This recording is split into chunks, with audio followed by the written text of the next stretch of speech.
Friends, welcome to my channel CN classes. आज की इस वीडियो में हम पढ़ेंगे ओम्स लॉ। ठीक है, पिछला चैप्टर ही मैंने इसमें कंटिन्यू रखा है, तो अगर आपने मेरे चैनल को सब्सक्राइब नहीं किया तो सब्सक्राइब कर लें। तो चलिए शुरू करते हैं आज का ये वीडियो, जिसमें हम पढ़ेंगे ओम्स लॉ के बारे में। ओम्स लॉ क्या होता है?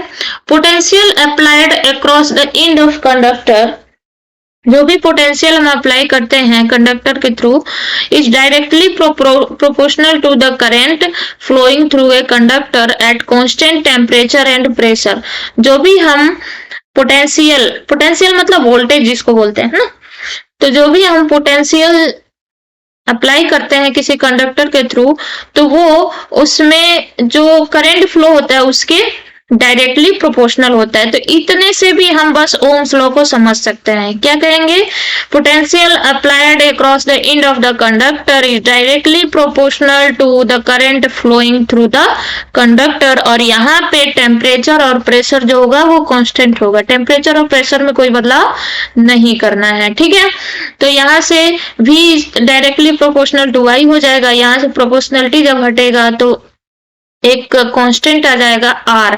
ठीक है, तो V इक्वल टू IR हो जाएगा, where R is constant of proportionality, जिसको हम रेसिस्टेंस ऑफ सर्किट के नाम से जानते हैं। ठीक है, रेसिस्टेंस ऑफ सर्किट के नाम से किसको जानते हैं? R को।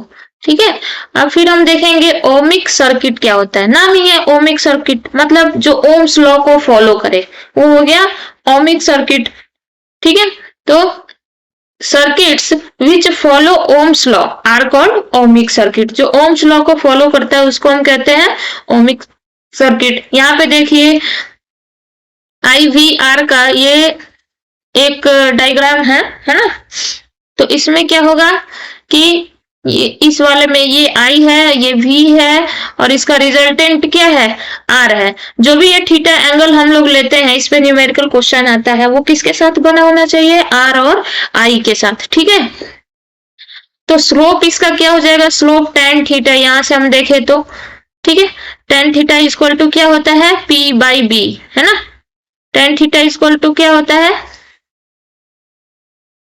P/B है ना। तो यहाँ पे इस वाले थीटा एंगल के सामने क्या है? ये P होगा। तो ये P होगा तो ये वाला P होगा। तो इस ये क्या है? V है ना। नीचे भी ये V है, ये भी V है। और B क्या होगा? इसका बेस क्या होगा? ये वाला I होगा। ठीक है, ये I होगा। तो tan थीटा इक्वल टू क्या हो गया? V/I है ना। और V/I की वैल्यू अभी हमने ऊपर पढ़ा था, क्या था? यहाँ से V/I की वैल्यू क्या थी? R थी। ठीक है, तो R इक्वल टू क्या हो जाएगा?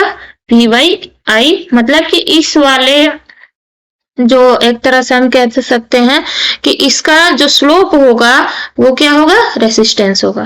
ठीक है, इसमें भी हम देख सकते हैं, अगर हम इधर V ले रहे हैं तो I हमें यहाँ लेना पड़ेगा। थीटा एंगल जो है वो हमेशा I के साथ ही बनेगा। यहाँ पे भी हम देख सकते हैं कि tan थीटा इक्वल टू क्या हो जाएगा? P, मतलब ये V, ये V हो जाएगा, और B मतलब ये वाला I। ठीक है, नेक्स्ट देखते हैं। पहले तो हमारा हो गया ओमिक सर्किट, दूसरा non ohmic circuit. Non ohmic circuit क्या होगा? जो ओम लॉ को फॉलो ना करे। Circuits which do not follow Ohm's law, वो हो जाएगा नॉन ओमिक सर्किट। यहाँ पे देखो ये क्या हो रहा है? यहाँ से नहीं जा रहा है ना, यहाँ से नहीं जा रहा, तो ये क्या हो जाएगा? Non ohmic circuit. यहाँ पे जो I है इतने देर तक तो क्या रहा? कॉन्टिन्यूअस, मतलब कि एक तरह से सेम ही रहा, उसके बाद चेंजिंग आ रही है ना। तो ये ओम्स लॉ को फॉलो नहीं कर रहा है, इसलिए ये नॉन ओमिक सर्किट हो जाएगा। उसके बाद हम देखेंगे limitations of Ohm's law. Ohm's law के लिमिटेशंस, कमियां क्या है? तो कमियां क्या है? सबसे पहले तो नॉन ओमिक सर्किट, भाई जो भी ओम्स लॉ को फॉलो नहीं करेगा नॉन ओमिक हो जाएगा।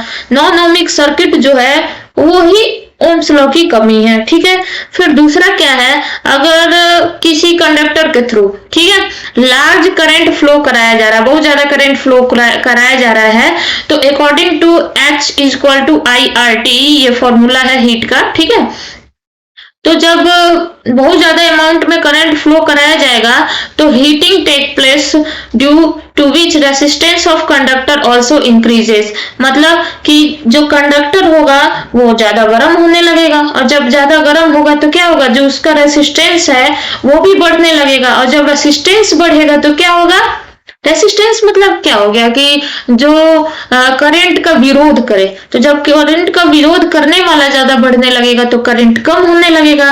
ठीक है, तो because of resistance instead of getting straight line, जो स्ट्रेट लाइन हमारी बनेगी है ना, स्ट्रेट लाइन बनेगी ना, बनती है ओमिक सर्किट में, जो स्ट्रेट लाइन बननी थी वो क्या हो जाएगा, कर्व हो जाएगा। मतलब यहाँ पे आई की वैल्यू जो है एक समय के बाद जब हीट हो जाएगा कंडक्टर तो आई की वैल्यू ऐसे इधर की तरफ आ जाएगी, आई की वैल्यू इंक्रीज नहीं करेगी v के साथ।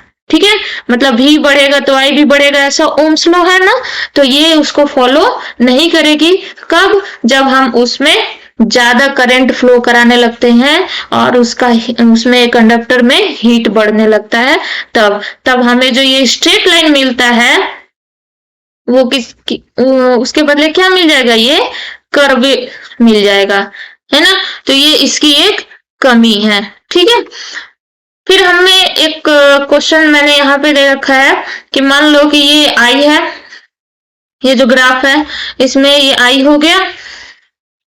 ठीक है, इस पे हमने आई को ले रखा है, इस पे v को ले रखा है, और दो रिजल्टेंट हैं R1 और R2, दो हैं, है ना। तो एक जो है आई के साथ θ1 एंगल बना रहा है, एक जो है θ2 बना रहा है।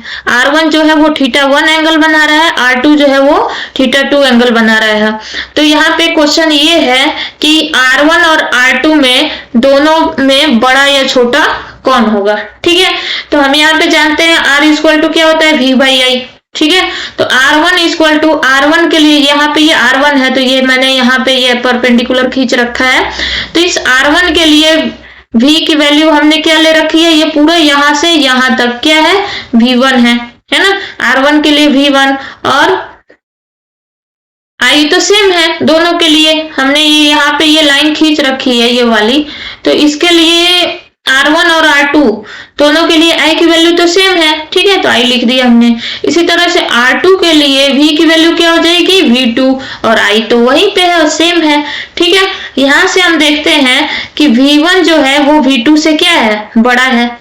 V1 क्या है, V2 से बड़ा है। तो जब यहाँ पे देखो दोनों के डिनोमिनेटर में आई है, ऊपर न्यूमरेटर में V1 V2 है, तो अगर V1 बड़ा है V2 से तो इसका मतलब क्या हो जाएगा, R1 बड़ा हो जाएगा R2 से। ठीक है, या फिर दूसरी तरफ से हम कह सकते हैं कि θ1 जो है, ये बड़ा वाला एंगल जो है θ1 बड़ा है θ2 से, और tan जो हम वैल्यू लेते हैं उसमें जितना बड़ा एंगल होता है उसकी वैल्यू ज्यादा आती है 90 तक का।